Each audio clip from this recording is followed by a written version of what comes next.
கர்த்தருடைய வார்த்தைக்கு நேராக கடந்து செல்லலாம். परमेश्वर के वचन की ओर जाएंगे। ஆதியாகமம் 22ஆம் அதிகாரம் उत्पत्ति का किताब 22वां अध्याय 16, 17, 18 வாசிக்கலாம். 16, 17 और 18 पढ़ेंगे।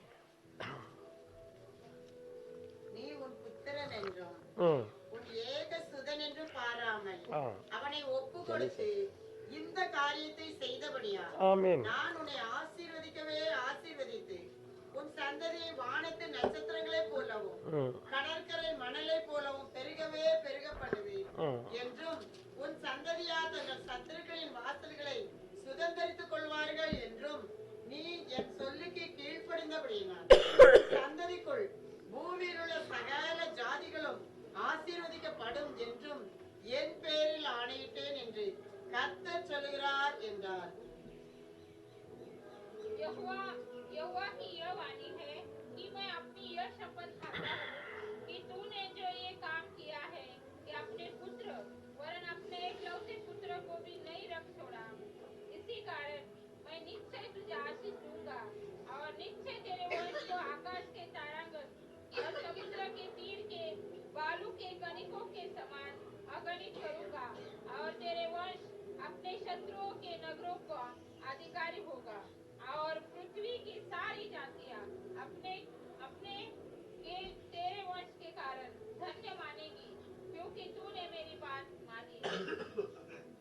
கர்த்தருக்கு ஸ்தோத்திரம். प्रभु को धन्यवाद हो। இன்னொரு வார்த்தையும் வாசிக்கலாம். और एक वचन भी हम पढ़ेंगे। ரோமர் 4ஆம் அதிகாரம் रोमियो का पत्री 4वां अध्याय 19 இருந்து 24 வரை வாசிக்கலாம். 19 से लेके 24 तक पढ़ेंगे। ஆனபடியால் ம் சமாதானத்துக்கு அடுத்தவைகளையும் 4ஆம் அதிகாரம் ரோமர் 4वां अध्याय रोमियो का किताब 4वां 19 இருந்து 19 से அவன் விசுவாசத்திலே பலவீனமாய் இருக்கவில்லை. ஆமீன். அவன் ஏறக்குறைய 100 வயதுள்ளவனாய் இருக்கும்போது ஆ தன் சரீரம் செத்து போனதையும் சாராளுடைய கற்பம் செத்து போனதையும் எண்ணாதிருந்தான். ஹalleluya. இந்த மாதிரி சிக்கல. தேவனுடைய வாக்கு தத்தத்தை குறித்து ஆ அவன் அவிசுவாசமாய் சந்தேகப்படாமல் ஆ தேவன் வாக்குத்தத்தம் பண்ணினதை நிறைவேற்ற வல்லவராய் இருக்கிறார் என்று முழு நிச்சயமாய் நம்பி தேவனை மகிமைப்படுத்தி விசுவாசத்தில் வல்லவனானான். वह जो 100 वर्ष का था अपने मरी हुई शरीर से और सारा के गर्भ की मरी हुई की दशा जानकर भी विश्वास में निर्बल न हुआ और न अविनाशी होकर परमेश्वर की प्रतिज्ञा पर संदेह किया, पर विश्वास में दृढ़ होकर परमेश्वर की महिमा की और निश्चय जाना कि जिस बात की उसने प्रतिज्ञा की है वह उसे पूरे करने में भी समर्थ है। फिर नीचे 23 तक. इसी कारण यह उसके लिए धार्मिकता गिना गया हाँ और यह वचन विश्वास उसके लिए धार्मिकता गिना गया, न केवल उसी के लिए लिखा गया वरन हमारे लिए भी, जिनके लिए विश्वास धार्मिकता गिना जाएगा, अर्थात हमारे लिए जो उस पर विश्वास करते हैं जिसने हमारे प्रभु यीशु को मरे हुए में से जिलाया। ஹalleluya. சரி, ஆமா, கர்த்தர் இந்த தேவ அப்பத்தை நம்மளுக்கு பெற்று தரும்படியாக நாம ஜெபிக்கலாம். प्रभु हमें ये जीवन का रोटी तोड़कर देने के लिए हम प्रार्थना करेंगे। பரிசுத்தமுள்ள தேவனே मैं ஸ்தோத்திரிக்கிறேன். पवित्र परमेश्वर आपको धन्यवाद करते हैं। உம்முடைய வாக்குல ஜீவனும் வல்லமையும் பலனும் உண்டு. आपके वचन में जीवन, सामर्थ्य और बल है। இந்த ஜீவாப்பமாகிய வார்த்தை எங்களுக்கு பெற்று தாருங்க. ये जीवन का रोटी आप हमें तोड़ कर दीजिए। நாங்க எல்லாரும் உமக்குள்ள மகிழ்ந்து களி கூறும்படி செய்யுங்க. हम सब आपके अंदर आनंद मनाने के लिए हमें मदद कीजिए। நாங்கள் உம்முடைய வாக்கின்படியே உலகத்துக்கு வெளிச்சமாக எங்கள் உள்ளத்திலிருந்து ஜீவன் நதிகள் புறப்படட்டும். हम आपके वचन के अनुसार इस दुनिया के लिए उजाला बने, हमारे हृदय से जीवन की नदियां बहने दे। இதை நீங்கள் செய்யும்படி இயேசுவின் நாமத்தில் கேட்கிறேன் ये பிதாவே. आप हमारे लिए करने के लिए प्रभु यीशु आपके नाम से हम मांगते हैं। ஆமென். आमीन। திரும்ப அங்க பாருங்க, நம்ம ஆதியாகமத்திலே வாசிக்கிறோம். देखिए हमने उत्पत्ति में पढ़ा था, உன் சந்ததியார் நீ என்னுடைய வாக்குக்கு கீழ்ப்படிஞ்சபடியினால तेरी संतान तूने मेरे वचन को पालन किया इसीलिए। நீ உன் மகன் என்றும் பாராம நீ என்னுடைய வார்த்தையை மதித்தபடியினால तू तेरे एकलौता पुत्र को न देखते हुए मेरे वचन को इज्जत दिया, इसीलिए உன் மகனை காட்டிலும் எல்லா நான் தந்த ஐஸ்வர்யத்தை காட்டிலும் நீ என்ன பெரிதாக எண்ணினபடியினால तू अपने पुत्र से अधिक मैंने जो धन संपत्ति दिया उससे अधिक तू मुझे बड़ा गिना, इसीलिए என் வாக்க நீ மதித்தபடியினால பூமியில் உள்ள வம்சங்கள் எல்லாம் உனக்குள்ள ஆசீர்வதிக்கப்படும். मेरे वचन पे तूने जो है भरोसा किया, इसीलिए दुनिया में हर एक वंश तेरे द्वारा आशीष किए जाएंगे. உன்னில எழுந்து எழும்புற உன் சந்ததி சத்துருடைய வாசல்களை சுதந்தரிப்பார்கள். तेरे ओर से उठने वाली तेरी संतान शत्रुओं के द्वार पे विजय प्राप्त करेंगे. அல்லேலூயா. हालेलुया. அப்ப நாம இன்னைக்கு என்ன செய்யறோம்? तो आज हम क्या कर रहे हैं? அன்னைக்கு ஆபிரகாமுக்கு இந்த மாதிரி பைபிளே கிடையாது, அவனுக்கு படிச்சு தெரிஞ்சு கொள்றதுக்கு ஒண்ணுமே கிடையாது. उस समय में अब्राहम को ऐसा वचन नहीं था, वो पढ़कर उसमें जानकर विश्वास करने जैसा. ஆனா இன்னைக்கு நமக்கு எல்லாம் நடந்த சம்பவங்கள் ஆதி ஆகமத்துல இருந்து கடைசி வரையிலேயே என்ன நடந்ததுன்னு நம்ம எல்லாம் தெரியும். पर आज हमें प्रभु ने जो है उत्पत्ति से शुरुआत से लेके अंत तक की पूरी बातें प्रभु ने हमें दिखा दी. ஆண்டவர் சொல்றாரு, கவலைப்படாத, பயப்படாத. प्रभु कहता है तू चिंता मत कर, मत घबरा. நீ யோசிக்கிற நீ உலக காரியங்களை நடக்கிற சம்பவங்களை பற்றி நீ யோசிக்கிறதுனாலதான் உனக்கு பயமும் கவலையும் तो வருது. दुनिया के बारे में जब विचार करता तब तेरे अंदर घबराहट और डर आता है. நீ கர்த்தருடைய வார்த்தையை மாத்திரம் பாப்பாயானா अगर तू केवल प्रभु के वचन को देखेगा तो உன் வாழ்க்கையில பயமும் கிடையாது, கவலையும் வராது. तेरे जीवन में भय भी नहीं आएगा और चिंता भी नहीं आएगा. ஏன்னா அது அவர் சொல்லியிருக்கிறாரு, நீ கவலைப்படுறதுனால உனக்கு என்ன லாபம்? वो प्रभु ने कहा है तू चिंता करने से क्या लाभ है. கவலை எப்போ வருது? चिंता कब आती है? பிரச்சனை உங்களுக்கு மேல வரும் பொழுது கவலை வருது. जब परेशानी आपके ऊपर आएगी तब आपको चिंता होता है. ஏன் அந்த பிரச்சனையில ஏன் அந்த கவலை வருது? क्यों वो परेशानी में चिंता आता है? நான் அதை எப்படி மேற்கொள்ளுகிறது அப்படின்னு நீங்க யோசிக்கிறீங்க. मैं उसके ऊपर कैसे विजय प्राप्त करूं, ऐसा आप जब सोचते हैं. நான் எப்படி அதை செய்யலாம்? मैं उस पे कैसा विजय प्राप्त करूं, இதை எப்படி சரியா செய்யலாம்? इसको मैं कैसे सही करूं, அப்படி நாம யோசிக்கிறோம். ऐसा हम सोचते हैं. ஆகையினால நம்முடைய பிரச்சனை நமக்கு கவலை கொண்டு வந்துருது. उसीलिए हमारी परेशानी हमारे लिए एक चिंता को लेके आ जाती है. ஆனா நாம அந்த பிரச்சனையை ஆண்டவர் கையில கொடுத்துட்டோம்னா, मगर हम उस परेशानी को प्रभु के हाथों में दे देंगे तो சின்னதா இருக்கட்டும் பெருசா இருக்கட்டும், वो छोटा हो या बड़ा हो, என் தலைமுடியெல்லாம் எண்ணினவர் அவர்தான், मेरे सिर के बालों को सब गिना हुआ वही है, என் ஜீவனையே கையில வைத்திருக்கிறவரே அவர்தான். मेरे जीवन को अपने हाथों में रखा हुआ वही है. நான் ஏன் கவலைப்படணும்? मैं क्यों चिंता करूं? என்ன பெத்தெடுத்ததே அவர்தான், मुझे जन्म देने वाला वही है, ஒரு மறுபிறப்பை தந்தவர் அவர்தான். एक नया जीवन, नया पैदाइशी देने वाला वही है. அப்படியானா நாம ஏன் கவலைப்படணும்? तो फिर मैं क्यों चिंता करूं? இந்த விசுவாசம் நம்முள்ள நிலைச்சு இருக்கணும். ये विश्वास आपके अंदर स्थिर रहना है. இங்க ரோமர்ல சொல்லப்பட்டிருக்குது, அவன் சாராளுடைய கர்ப்பம் செத்துட்டுது, தன்னுடைய சரீரத்தினுடைய இது எல்லாம் வயதாகி எல்லாம் ஒடுங்கி போச்சுது, ஆனா அதை பற்றி அவன் நினைக்கவே இல்லை, தேவன் சொன்னா செய்வார். रोमियो में लिखा है सारा का गर्भ मर चुका था और ये बुढ़ा हो चुका था, पर उसने चिंता नहीं की, प्रभु ने जो कहा वो पूरा करेगा. 99 வயசுல சொல்றாரு, அடுத்த வருஷம் மனைவி கையில ஒரு குழந்தை இருப்பா அப்படின்ட்டு. 99 की उम्र में आकर प्रभु कहता है अगला साल तेरे औरत के हाथों में एक बालक होगा. அவன் ஈசாக்கு, அவனுக்கு ஈசாக்குன்னு பேரே போட்டு उसको ईसाक करके नाम देना है. அவன் சந்தேகமே படல. उसने शंका ही नहीं किया. இவ்வளவு நடந்த சம்பவங்கள் எல்லாம் எழுதி நமக்கு தந்த பிற்பாடு इतनी सारी संभव बातों को लिखकर हमें देने के बावजूद நாம இன்னும் சந்தேகப்படுறோம், கவலைப்படுறோம். பிரச்சனையை நான் எப்படி தீர்க்கிறது? हम आज भी शंका करते हैं, चिंता करते हैं, परेशानी में कैसा मैं बाहर आऊं, நான் எப்படி இதை மேற்கொள்றது? मैं कैसा इसके ऊपर से आ जाऊं, ஒண்ணு பின்னால ஒண்ணு வருது, நான் எப்படி செய்யறது? एक के पीछे एक परेशानी है, मैं कैसा इसको संभालूं. நான் அப்படிங்கறத நீ அழிச்சிட்டு अगर मैं करके जो आप कहते हैं उसको निकाल कर, யோசனையை விட்டுட்டு आपके खुद के विचार को निकाल कर நீ கர்த்தருடைய வாக்கனை பாரு. आप प्रभु के वचन को देखिए, அவர் என்ன வாக்கு பண்ணி இருக்கிறார்? उसने क्या वाग्दान दिया है. என் கண்கள் பூரா உங்க மேலேயே இருக்கு, मेरी आंखें हमेशा तेरे ऊपर ही लगी है, என் எண்ணம் பூரா உங்கள் மேலேயே இருக்கு. मेरा पूरा मन तेरे ऊपर ही लगा है. இல்லையா? சொல்லிருக்கார சொல்லலையா? ऐसा प्रभु ने कहा है कि नहीं. 1 பேதுரு 5 அதிகாரம் 7 வசனத்துல அப்படித்தான் पहला சொல்லப்பட்டிருக்கு. पत्र 5वां अध्याय 7वां वचन में ऐसे ही कहा है. அவர் உங்களை விசாரிக்கிறவரானபடியால் உங்களை கவலைகளை எல்லாம் அவர் மேல் வைத்து वो விடுங்க. आपको पूछता है, इसीलिए आपकी सारी चिंता उसके ऊपर डाल दो। ஓ பிரச்சனைகள்லாம் ஸ்தோத்திரத்தோடு கூடிய ஜெபத்தினாலும் வேண்டுதலினாலும் தேவனுக்கு தெரியப்படுத்து. ओ आपकी परेशानी सब स्तुति के द्वारा, प्रार्थना के द्वारा प्रभु को बताओ। நாம எல்லாரும் அப்படி செய்யறோம் हम सब ऐसे करते हैं இல்லையா? करते हैं ना, ஆனா என்ன செய்யறது இல்ல, पर क्या नहीं करते, சந்தோஷப்படுறது இல்ல. खुशी नहीं मनाते हैं। ஆண்டவர்ட்ட சொல்லியாச்சு, கட்டாயம் அவர் செய்வாரு. प्रभु को बता दिया, सच में वो पूरा कर देगा।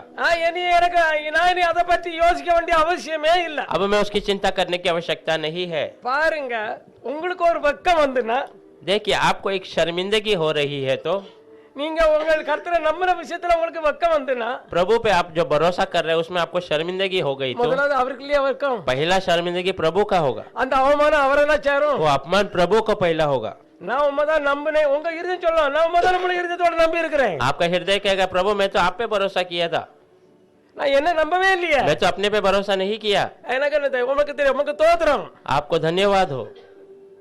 நீங்க அப்படி சொல்ல நீங்க பழகிட்டீங்கன்னா, अगर आप ऐसा कहना सीख जाएंगे तो இப்படிப்பட்ட காரியங்களை நீங்க தேவனுடைய வாக்கு மேல யோசிக்க ஆரம்பிச்சிட்டீங்கன்னா, ऐसे बातों को आपके विचार में लाना शुरू कर देंगे तो உங்க வாழ்க்கையில சந்தோஷம் தான். आपके जीवन में केवल खुशियां ही है, ஏன்னா பூமியை தண்ணீருக்கு மேல பரப்பி வச்சிருக்கிறாரு. क्योंकि ஹalleluya. दुनिया को पानी के ऊपर फैला कर रखा है। பாருங்க, இந்த மலை குன்று எல்லாம் தண்ணீருக்கு மேல தான் இருக்குது. देखिए पर्वत, ये पहाड़ सब पानी के ऊपर बसा हुआ है। 136 சங்கீதம் 6ஆம் வசனத்துல என்ன சொல்லிருக்குது? 136 वचन छठवां वचन क्या कहता है? தண்ணீர் மேல் பூமியை பரப்பினவரை துதியுங்கள், அவருக்கு மகிமை உள்ளது. पानियों के ऊपर धरती को फैलाने वाले आपको धन्यवाद करते हैं। இவ்வளவு மலை குன்று எல்லாம் தண்ணீர், அவருடைய அஸ்திவாரம் தண்ணீர்ல போட்டிருக்காரு. प्रभु ने उसका नींव पानी के ऊपर डाल कर रखा है। நம்ம ஒரு கல்ல தண்ணி மேல போட முடியுமா? हम एक पत्थर को पानी के ऊपर खड़ा कर सकते हैं क्या? ஒரு உருண்டை கல்ல தூக்கி போட எங்க போகும்? एक छोटा सा पत्थर अगर आप पानी में डालेंगे तो कहाँ जाएगा? ஆனா ஆண்டவர் அப்படி நிப்பாட்டி இருக்கிறாரு. प्रभु देखिए कैसा खड़ा कर कर रखा है। அப்படிதான் நம்முடைய பிரச்சனைகளையும் அவர் பாப்பார். ऐसे ही हमारी परेशानियों को भी वो देखता है।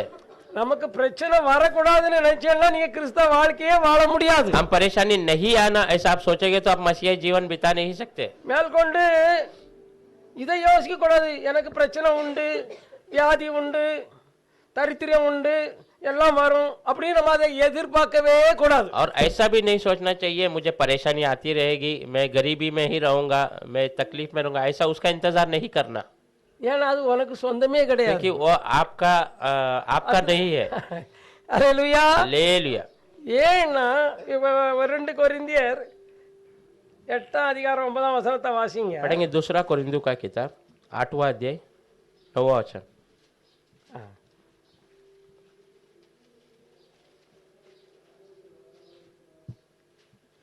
இதை நான் கட்டளையாக சொல்லாமல் மற்றவருடைய ஜாக்கிரதையை கொண்டு உங்கள் அன்பின் உண்மையை சோதிக்கும் பொருட்டே சொல்லுகிறேன். 2 கொரிந்தியர் 8:9.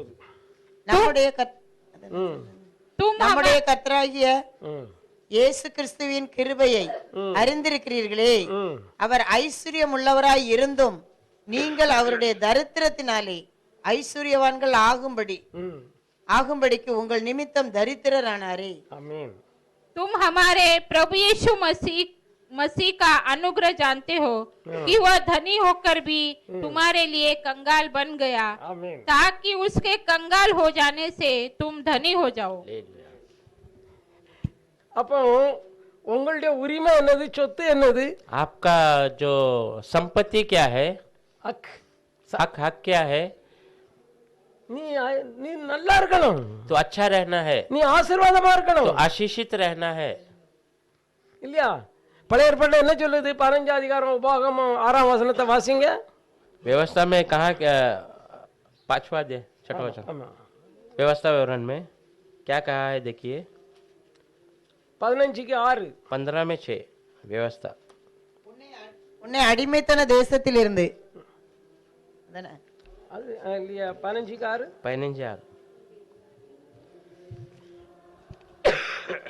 तब तेरा परमेश्वर यहोवा हाँ। अपने वचन के अनुसार हाँ। तुझे आशीष देगा आमीन और तू बहुत जातियों को उधार देगा, आमीन। परंतु तुझे उधार लेना न पड़ेगा। हालेलुया और तू बहुत जातियों पर प्रभुता करेगा, आमीन। परंतु वे तेरे ऊपर प्रभुता न करने पाएंगे। உன் தேவனாகிய கர்த்தர் உனக்கு சொன்னபடி உனக்கு சொன்னபடி உன்னை ஆசீர்வதிப்பதினால் உன்னை சொன்னபடி அவர் செய்ய போகிறதுனால நீ அநேகம் ஆ. அநேகம் ஜாதிகளுக்கு கடன் கொடுப்பாய், நீ அநேகம் ஜாதிகளுக்கு கடன் கொடுப்பா, நீயோ கடன் வாங்குவதில்லை. நீ கடனே வாங்க மாட்டா, நீ அநேகம் ஜாதிகளை ஆளுவாய், நீ அநேகம் ஜாதிகளை ஆளுவா, உன்னையோ அவர்கள் ஆளுவதில்லை. உன்னையோ அவர்கள் ஆளுவதில்லை. ஹல்லேலூயா. हालेलुया। இதுக்கு மேல உங்களுக்கு நமக்கு என்ன வேணும் சொல்லுங்க? इसके ऊपर आपको और क्या चाहिए बताइए। இந்த வசனத்தையே நீங்க சொல்லி சொல்லி சொல்லி தோத்திரம் பண்ணிக்கிட்டே இருக்கலாம். பாருங்க, அப்படி பாருங்க. ये वचन को आप क्या कर स्तुति करते रहिए, कर कर देखिए। நான் இப்ப சளி இந்த இருமல் எல்லாம் வாட்டி எல்லாரையும் படைக்குது. ये सर्दी खांसी सबको जो है नचा रहा है। ஏ நீ என் பாதத்தின் கீழே தான், ஒன்ன நீ எனக்கு அடிமை தான், நான் ஒண்ணுமே இல்லை, போய் சாசா அப்படின்னு சொல்லிட்டு தோத்திரம் பண்ணிக்கிட்டே இருங்க. हाँ, तू मेरे कदमों के नीचे है, तू मेरे ऊपर नहीं, तू जा शैतान करके आप स्तुति कीजिए। இயேசுவின் காயங்களின் தழும்புகளால் நான் சுகமானேன் சுகமானேன் சொல்லி தோத்திரம் பண்ணிக்கிட்டே இருங்க. यीशु के नाम से मेरे कोड़े खाने से मैं चंगा हो करके स्तुति करते रहिए। நீ அத சும்மா உதட்ட சும்மா சொல்றதுனால அல்ல, केवल आप होठों से कहने की बात नहीं, இந்த வாக்க உள்ளத்துக்குள்ள எடுத்து அதை யோசித்து அதனுடைய வல்லமையை சிந்திச்சு அதுக்கப்புறம் நம்ம வாயிலிருந்து அந்த துதி வர வேணும். वचन को अपने हृदय में लेकर उसको विचार कर कर उसके बाद अपने होठों से स्तुति आना है। அப்ப ஒரு கிறிஸ்தவ வாழ்க்கை நிறைய பேர் என்ன செய்யறாங்க தெரியும் இல்லையா? நீ பரிசுத்தமாயிரு பரிசுத்தமாயிரு பரிசுத்தமாயிரு, பரிசுத்தத்துக்கு நமக்கு சம்பந்தமே இல்லை. मसीह जीवन में लोग कहते हैं आप पवित्र रहो पवित्र रहो, पर पवित्रता और हमारा संबंध नहीं। பரிசுத்தம்னா என்னன்னு அவங்களுக்கே தெரியாது. पवित्रता क्या है उन्हें ही पता नहीं है। என்னது? அவங்க நினைக்கிறாங்க ஸ்திரியை தொடுகிறது தான் அசுத்தம், அது அவளுக்கு விலகி இருக்கிறது தான் பரிசுத்தம்னு நினைக்கிறாங்க. वे लोग समझ रहे हैं कि स्त्री से दूर रहना पवित्र है, उसको छूना अशुद्ध है। ऐसा சில அன்னகர்கள் அப்படி சொல்றாங்க, நிறைய பிரசங்கிமார்கள் அப்படித்தான் நினைக்கிறாங்க. மற்ற போய் இந்த திருட்டு களவு இதுகளை தான் சொல்றாங்க. இது உங்களை நம்மளை விட்டு ஈஸியா ஏற்கனவே தேவன் நீக்கி விட்டாரு. दुनियादारी की बातों को, चोरी चकेरी और लड़कियों से लड़कों से दूर रहना यही बुरी बातें हैं, ऐसा लोग समझते हैं। पर प्रभु हमें इससे पहले ही அதை अलग कर दिया। வச்சுதான் அவங்க பிரசங்கம் பண்றாங்க. उसको रखकर वो प्रचार करते हैं। நம்முடைய பரிசுத்தம் என்ன தெரியும் இல்லையா? விசுவாசம் தான். हमारी पवित्रता क्या है पता है? वो है विश्वास। அது சாதாரண விசுவாசம், பரிசுத்தம் கிடையாது. वो आम पवित्रता नहीं, மகா பரிசுத்தம். वो महापवित्र है। வாசிக்கலாம், அந்த வசனம் இருக்குதா பாப்போம். மகா பரிசுத்தம் என்னதுன்னுட்டு पढ़ेंगे वो महापवित्र क्या है। யூதா 1 அதிகாரம் यूदा का किताब 1 अध्याय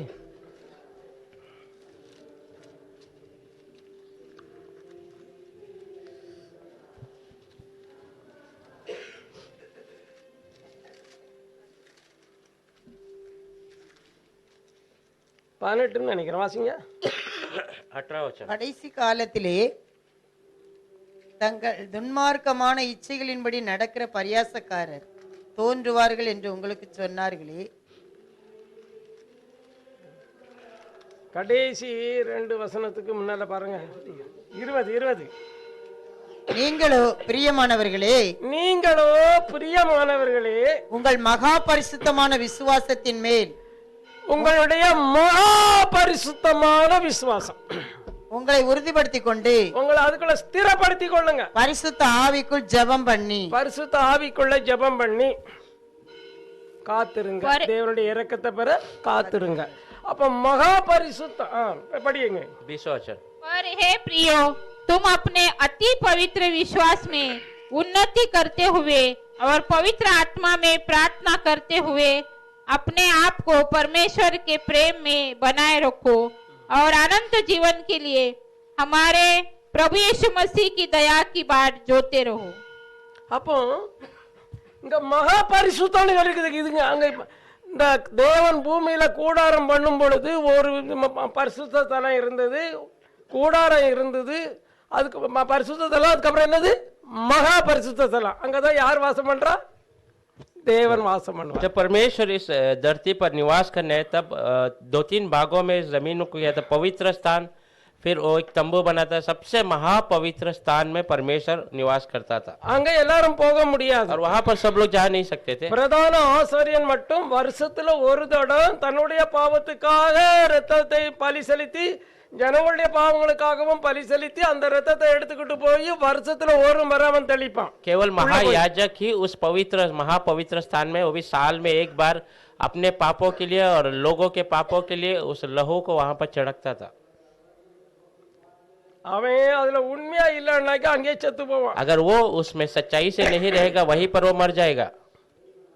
ஆனா இப்ப நம்ம அப்படி அல்ல. पर आज हम ऐसे नहीं है, நாமளே தேவனுடைய ஆலயமா இருக்கிறோம். हम खुद परमेश्वर का भवन बन चुके हैं। அந்த தேவ ஆவியானவர் தேவனுடைய நமக்குள்ள அந்த தேவன் வாசமா இருக்கிறாரு. वो पवित्र आत्मा हमारे अंदर निवास कर रहा है। எப்படி வாசமா இருக்கிறாரு? कैसा वास करता है? விசுவாசத்துக்குள்ள. विश्वास के द्वारा। அல்லேலூயா. हालेलुया। இந்த பரிசுத்தமான விசுவாசம் நமக்கு எப்படி வந்தது? ये पवित्र विश्वास हमारे अंदर कैसा आ गया?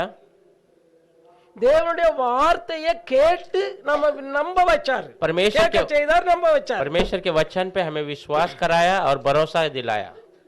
ஹalleluya. हालेलुया। அப்ப நம்ம அதுல உறுதியா இருக்க வேண்டும். तो हम उसमें स्थिर रहना है।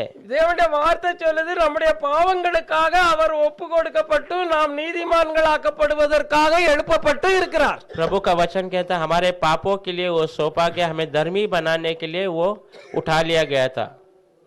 அப்படியானா நம்ம என்ன செய்யணும்? तो इसका मतलब हमें क्या करना है? நம்ம சந்தோஷமா இருக்க வேண்டும். हम खुशी में रहना है। ஏன்னா இனி நான் அல்ல, क्योंकि अभी मैं नहीं, கர்த்தரே என்னை நடத்தி என்னை கொண்டு போவார். प्रभु स्वयं मुझे चलाएगा और मुझे आगे ले चलेगा। கர்த்தருடைய வார்த்தை எபிரேயர் 12 அதிகாரம் 1 வசனம் இப்படி சொல்லுது. प्रभु का वचन हिब्रू 12 अध्याय पहला अध्याय ऐसा कहता है, पहला वचन, மேகம் போன்ற இத்தனை திரளான சாட்சிகள் நம்மை சூழ்ந்து கொண்டு இருக்க, मेघ के समान इतनी ज्यादा गवाही हमारे और घेरा हुआ है। நம்மள விசுவாசத்தை துவக்கினவரும் முடிக்கிறவரும் அவர்தான். हमारा विश्वास को शुरू और अंत करने वाला प्रभु ही है।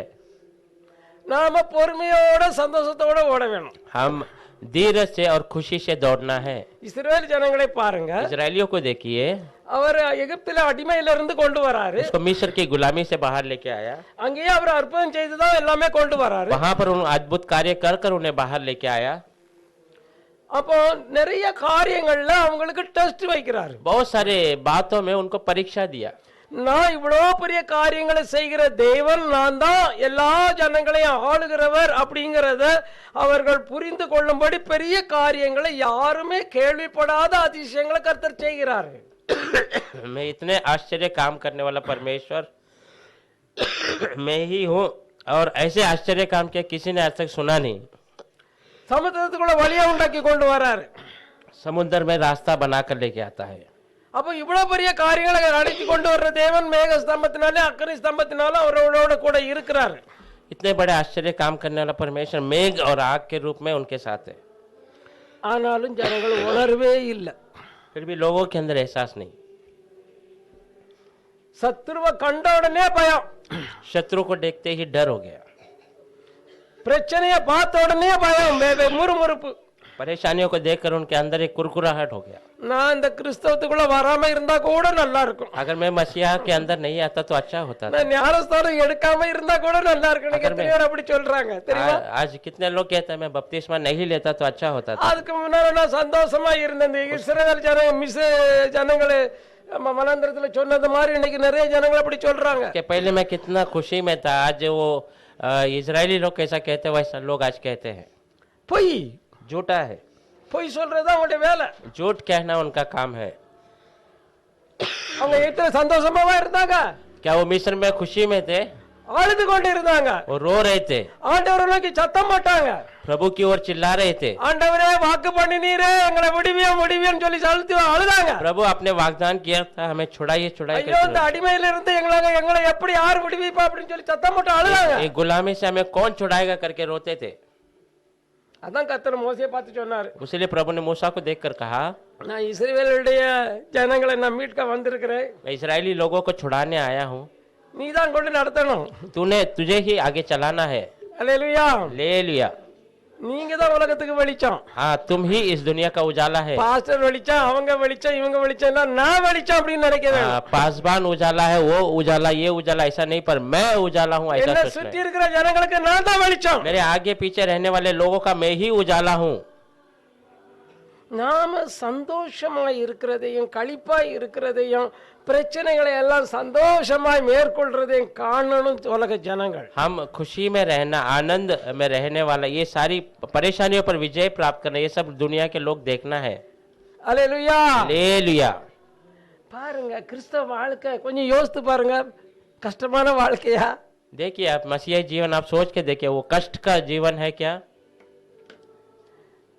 இஸ்ரவேல் ஜனங்களே ராத்திரியும் பகலும் மேகஸ்தம்பத்திலையும் அக்னி ஸ்தம்பத்திலையும் பாதுகாக்கிறது மாத்திரம் இல்ல, इजरायली लोगों को दिन और रात मेघ का स्तंभ और आग के स्तंभ से सुरक्षा केवल नहीं मिला, போஜனம் 3 வேளையும் சாப்பாடு, வேலை செய்யாம இருந்து சாப்பிடுறாங்க. तीनों समय बिना काम किए रहकर खाना मिल रहा है।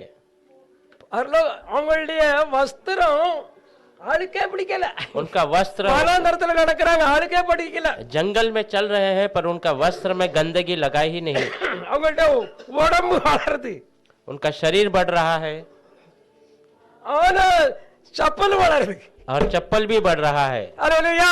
ले लिया। வஸ்திரம் பெருசாகுது. उनका वस्त्र भी बढ़ता गया है। இதெல்லாம் கொஞ்சம் யோசித்து பாருங்க. ये सब आप अगर सोच के देखिए, அந்த புறப்பட்ட ஜனங்கள் 6 லட்சம் பேரு यहाँ वहां से निकले थे 6 लाख के अधिक लोग, புருஷர். केवल पुरुष लोग, ஆனா அங்க போய் சேர்ந்தது 2 பேர். और पर वहां से वहां पहुंचे थे केवल 2 जन।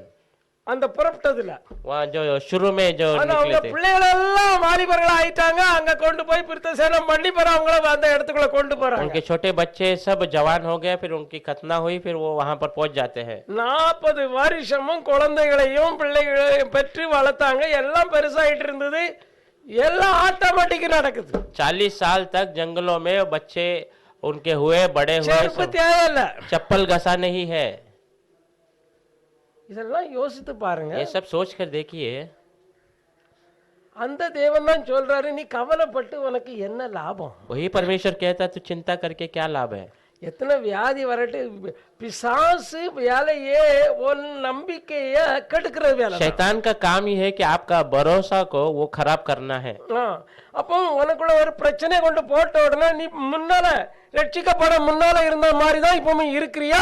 இப்ப நீ சந்தோஷப்படுறியா? अभी आपके सामने एक परेशानी डालते समय जब विश्वासी नहीं थे तब आप कैसे थे, आज भी वैसे ही है या फिर उसका अलग है? आप உன் வாழ்க்கையில இப்ப மாற்றம் இருக்குதா இல்லையா? आपके जीवन में बदलावट है क्या नहीं? உன் நம்பிக்கையில இப்ப உறுதி இருக்குதா இல்லையா? आपके भरोसा में स्थिरपना है क्या नहीं?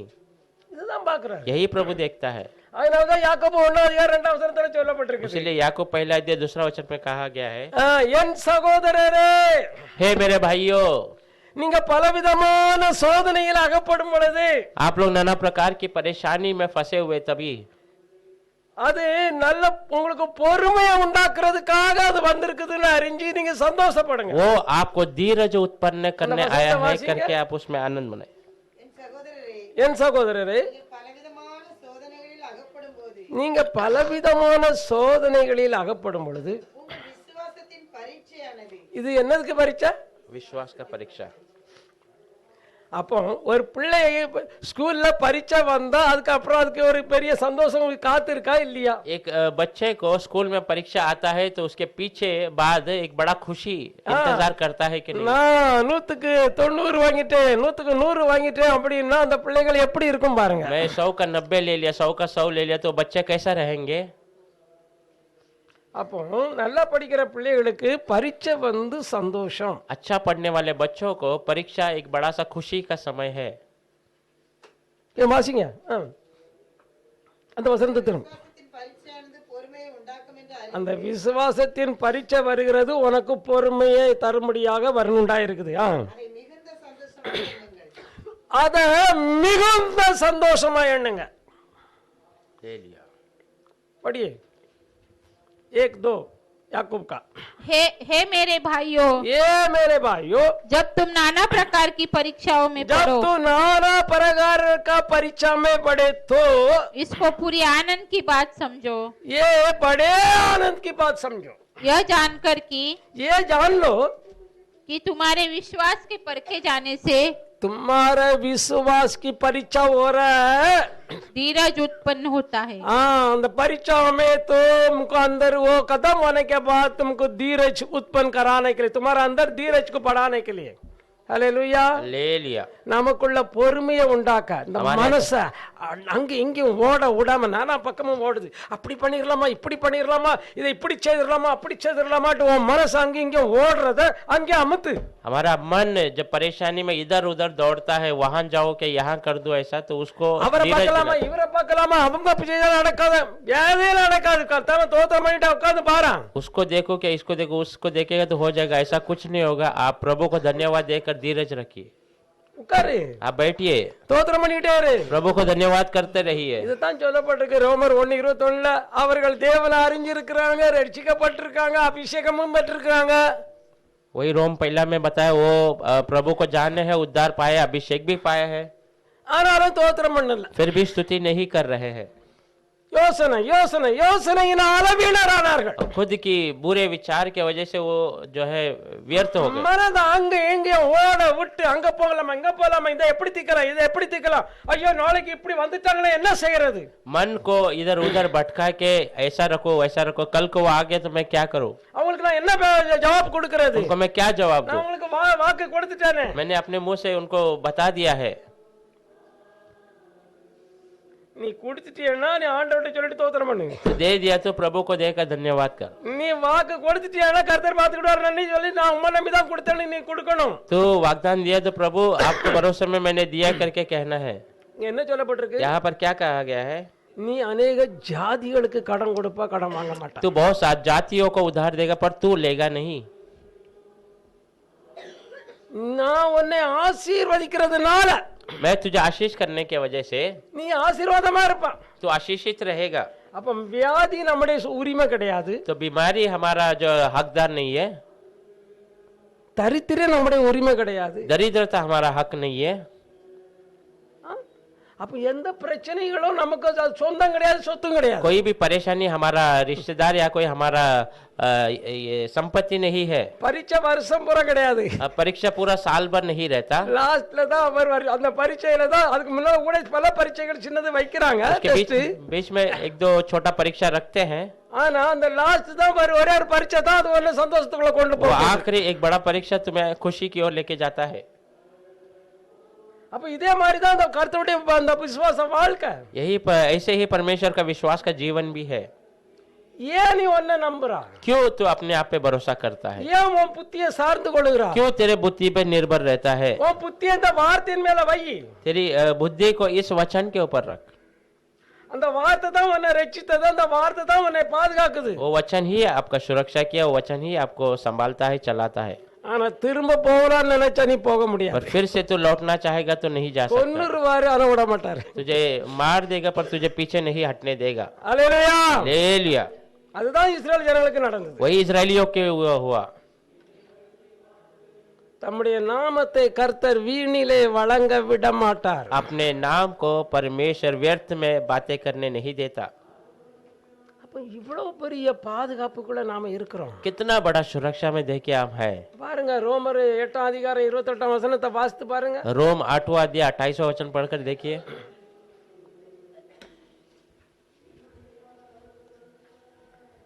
26 வாசிங்க, 28 26 வாசிங்க।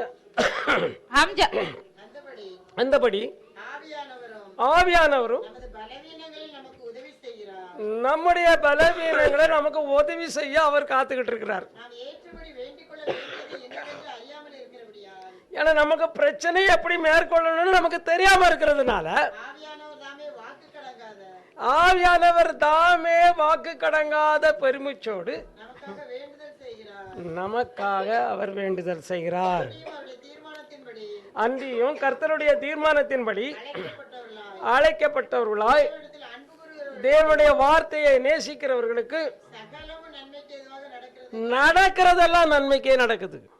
आमीन। 26 से 8:26। इसी रीति से आत्मा भी हमारी दुर्बलता में आत्मा भी हमारे दुर्बलता में मदद करता है। सहायता करता है, आमीन। क्योंकि हम नहीं जानते कि प्रार्थना किस रीति से करना चाहिए। क्योंकि हम नहीं जानते कि परेशानी के कैसा बाहर करना है, इसीलिए आत्मा हमारे लिए सहायता करता है। परंतु आत्मा आप ही ऐसी आहें भर भर कर आमीन। जो बयान से बाहर है हमारे लिए विनती करता है। बयान से बाहर बड़ा बोझ के साथ हमारे लिए आप पवित्र आत्मा विनती करता है। और मनों को जांचने वाला जानता है कि आत्मा की मनसा क्या है, आमीन। क्योंकि वह पवित्र लोगों के लिए परमेश्वर की इच्छा के अनुसार 28 हम जानते हैं कि जो लोग परमेश्वर से प्रेम रखते हैं, जो लोग परमेश्वर से प्रेम रखता है, उनके लिए सब बातें मिलकर उनके लिए सारे बात भलाई क्यों उत्पन्न करती है।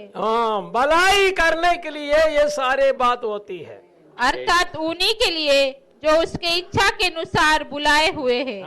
जो जो प्रभु अपन नाम இருக்கிறவர்லாம் யாரு? तो आज हम यहाँ पर बैठे, हम सब कौन हैं? தேவனால அழைக்கப்பட்டு தான் நீங்க வந்திருக்கிறீங்க, ரட்சிக்கப்பட்டிருக்கிறீங்க, ஞானஸ்நானம் எடுத்திருக்கிறீங்க। प्रभु से चुने हुए ही आप यहाँ आए हैं, उद्धार पाए हैं, बपतिस्मा लिए हुए हैं। இப்போ உங்களுக்கு தேவனுடைய ஆவியினால உங்களை நடத்தணும்। இந்த வார்த்தையை எடுக்கும் பொழுதே சொல்லணும், ஆண்டவரே என் கண்ணை திறங்க। अभी आप परमेश्वर के आत्मा से चलाया जाना चाहिए। वचन हाथ में लेते कहना, प्रभु मेरी आंखों को खोलिए, இந்த வார்த்தையை புரிஞ்சு கொள்ளத்தக்கதான ஞானத்தை எனக்கு தாங்க। ये वचन को समझने वाला वो ज्ञान मुझे दीजिए। அவர் 2ஆம் அதிகாரம் நீதிமொழியில சொல்லியிருக்கிறாரு, நீதிமானுக்கென்று மெய் ஞானத்தை வைத்திருக்கிறேன் அப்படின்னு। नीति वचन में दूसरे अध्याय में कहा है, धर्मी के लिए मैं बड़ा ज्ञान को रखा हूँ, மெய் सच्चाई का ज्ञान, सच्चाई का ज्ञान को रखा हूँ। அது யாரும் அது அழியவே அழியாது, वो कभी नाश नहीं हो सकता है। அப்ப நம்மளை இப்படி விதமாட்டி ரட்சித்த தேவனை நாம இன்னும் எவ்வளவு மகிமைப்படுத்துறோம் யோசித்து பாருங்க। हमें ऐसा उद्धार करने वाले परमेश्वर को हम कैसा महिमा उठाते हैं, सोच कर देखिए। என்னமோ பரிசுத்தம் பரிசுத்தம் இன்னைக்கு சபையினுடைய கள்ள அந்த சரியில்லாத உணர்வு இல்லாத போதகத்தினாலதான் ஜனங்களுடைய வாழ்க்கையில நிம்மதி இல்லை।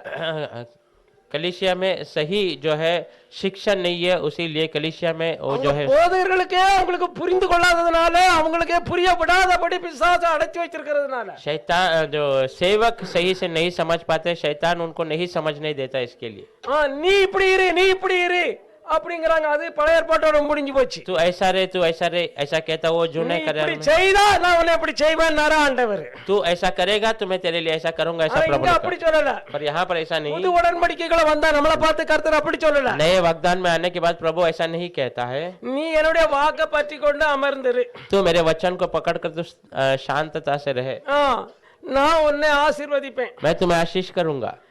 ஆபிரகாம் தேவனை விசுவாசித்தான், அவன் அதுக்காண்டி ஒண்ணுமே செய்யல। अब्राहम प्रभु पे विश्वास किया, उसके लिए उसे कुछ करने की आवश्यकता नहीं। அவர் 100 வயதுல குழந்தை தர முடிஞ்சுனாக்கி இந்த பிள்ளையை எழுப்ப ஒரு முடியும்னு நினைச்சான்। वो 100 साल की उम्र में बच्चा दे सकता है, तो इस बच्चे को उठकर खड़ा भी कर सकता है। சாம்பல்ல இருந்து அவனை எழுப்ப முடியும்னு அவன் விசுவாசித்தான்। जो है राख में से उसे उठकर खड़ा कर सकता है, ऐसा वो विश्वास करता அதே தேவனை தான் நாம இன்னைக்கு ஆராதிக்கிறோம்। है। वही प्रभु को आज हम आराधना करते हैं। அவர் நமக்காக ஜீவனை கொடுத்து உன் பாவ பரிகாரத்தை நான் நீக்கிட்டேன்। वो हमारे लिए अपने प्राण को देकर तेरे पाप का प्रायश्चित मैंने कर दिया है। இனி நீ அதை குறித்து யோசிக்கவே செய்யாத। अब तू उसके बारे में चिंता ही मत कर। கர்த்தருக்கு ஸ்தோத்திரம்। प्रभु को धन्यवाद हो। அதனால யோசிக்காதுங்க, பயப்படாதுங்க, கர்த்தரை நம்பி சந்தோஷமாட்டு ஸ்தோத்திரம் பண்ணுங்க। इसलिए विचार मत कीजिए, घबराइए मत, प्रभु पे भरोसा रखकर धन्यवाद कीजिए। எத்தனை பிரச்சனையும் வரலாம், कोई कितना ही परेशानी क्यों ना आ जाए, அவங்ககிட்ட சொல்லணும் இவங்ககிட்ட சொல்லணுங்களே, நேரே முழங்கால் படிடுங்க, கர்த்தரிடத்துல சொல்லுங்க, தோத்திரம் நான் சொல்லிட்டேன், எரி அவர் செய்வார் நினைங்க। उसको कहना इसको कहना, सीधा प्रभु को बताइए, प्रार्थना कीजिए और धन्यवाद कीजिए, प्रभु को मैंने बता दिया करके। நீங்க பாஸ்டர் ஜெபம் பண்ணாதான் கேட்பாருன்னு நினைக்கிறதுனால தான் உங்களுடைய வாழ்க்கையில ஜெயம் இல்ல। आप पास्टर प्रार्थना करेंगे तब ये सुना जाएगा ऐसा कहते हैं, इसलिए आपके जीवन में विजय नहीं है। யோசிக்கிறதுனால தான் உங்களுடைய வாழ்க்கையில ஜெபம் சரியா இல்ல। आप ऐसा सोचते हैं, इसलिए आपका प्रार्थना का जीवन सही नहीं है। எந்த பிள்ளை வீக்னஸா இருக்கோ அது மேலதான் பெற்றோருடைய கண்ணு இருக்கும்। जो बच्चा कमजोर है उसके ऊपर अपने माता पिता का नजर रहता है। நல்லா இருக்க பிள்ளை மேல கர்த்தருடைய பெற்றோருடைய கண்கள் இருக்காது. जो अच्छे हैं बच्चे उसके ऊपर परिवार का नजर नहीं எந்த होता। பிள்ளை வியாதியா இருக்கோ, எந்த பிள்ளை வீக்னஸா இருக்கோ, அது மேலதான் தேவனுடைய பெற்றோருடைய கண்கள் இருக்கும். जो बच्चा बीमार है कमजोर है उसके ऊपर अपने माता पिता उसका माता पिता का नजर होता है। அப்போ உங்க பிரச்சனைய நீங்க கர்த்தருடைய வார்த்தைய இங்க இருந்து கேட்டுட்டு போறதோட எல்லாம் யோசித்து நாம என்ன இப்படிதான் இருக்கணும், நான் ஆண்டவருக்காக தான் நிக்கணும், வார்த்தையை தான் பிடிச்சுக்கிட்டு நான் வாழணும், அதுக்குன்னு தான் நம்ம அழைக்கப்பட்டிருக்கோம். हाँ, प्रभु के वचन को हम यहाँ से सुनकर जाते हैं तो उसके बारे में सोचना है, इसलिए प्रभु ने मुझे रखा है उस वचन में खड़ा रहना करके उसके बारे में विचार करना है। நான் அங்க இங்க ஓட மாட்டேன், தோத்திரம் பண்ணேன், मैं इधर उधर नहीं दौड़ूंगा, मैं स्तुति करूंगा। என்ன நடந்தாலும் நடக்கட்டும், என் இயேசு என்னோட இருக்கிறார். कुछ भी हो जाए तो भी चलेगा, मेरा यीशु मेरे साथ है। எப்படி அந்த இஸ்ரவேல் ஜனங்க மத்தியில அக்கினி ஸ்தம்பமும் மேக ஸ்தம்பமும் இருந்ததோ அதே மாதிரி கர்த்தருடைய வார்த்தை எனக்குள்ள இருக்குது, விசுவாசம் எனக்குள்ள இருக்குது. जैसा उस इजरायलियों के बीच में मेघ स्तंभ आग स्तंभ उनके साथ था, वैसा प्रभु का தேவனால கூடாத காரியம் ஒண்ணுமில்ல, உன் விசுவாசத்தால கூடாத காரியமும் ஒண்ணுமில்ல. प्रभु से कोई बात ऐसा नहीं जो असंभव हो, और तेरे विश्वास के सामने कोई बात ऐसा नहीं जो असंभव है।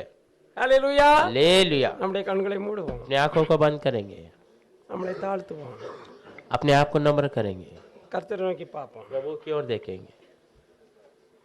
கர்த்தாவே எங்களை மன்னியும், प्रभु हमें क्षमा कीजिए। உம்முடைய வார்த்தைய நீர் கல்வாரி சிலுவையில தந்த அந்த இரத்தத்தின் மேன்மையை எண்ணாமல் வாழ்ந்துட்டேன்ப்பா, மன்னிங்க. आपके वचन कलवारी क्रूस में आपने दिए उस वचन हमने गिना नहीं, खून को हमने ध्यान नहीं दिया, हमें क्षमा कीजिए, என்ன மன்னிங்கப்பா. मुझे क्षमा कीजिए प्रभु। நாங்க எவ்வளவு பிசாசு எங்களை ஏமாத்துறான்ப்பா. कितना शैतान हमें फंसाता है प्रभु। உண்மை நம்புற பிள்ளைகளை சந்தோஷமா இருக்க விடாத படிக்காம எவ்வளவு அவங்களுடைய எண்ணங்களை எல்லாம் சிதறடிக்கிறானே கர்த்தாவே. कितना प्रभु आपके ऊपर विश्वास नहीं करने जैसे हमारे विचार को तितर पितर करता है। அவங்க உண்மைதான் நம்பி இருக்கிறாங்க, हम वो आप पे ही भरोसा करते हैं, உம்முடைய பிள்ளைகள் தானப்பா. आपके बच्चे हैं।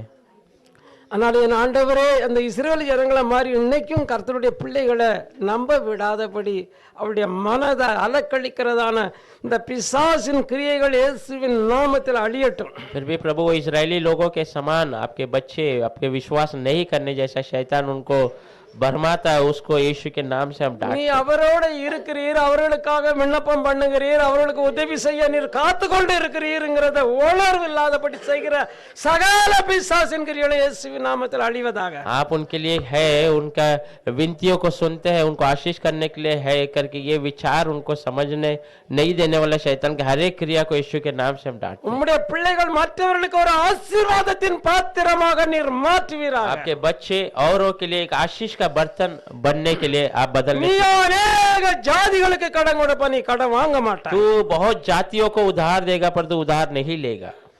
நீ ஆளுவா, அவங்க உன்னை ஆள முடியாது. तू राज करेगा, वो तेरे पे राज नहीं कर सकते। என் ஆண்டவரே உமக்கு ஸ்தோத்திரம்.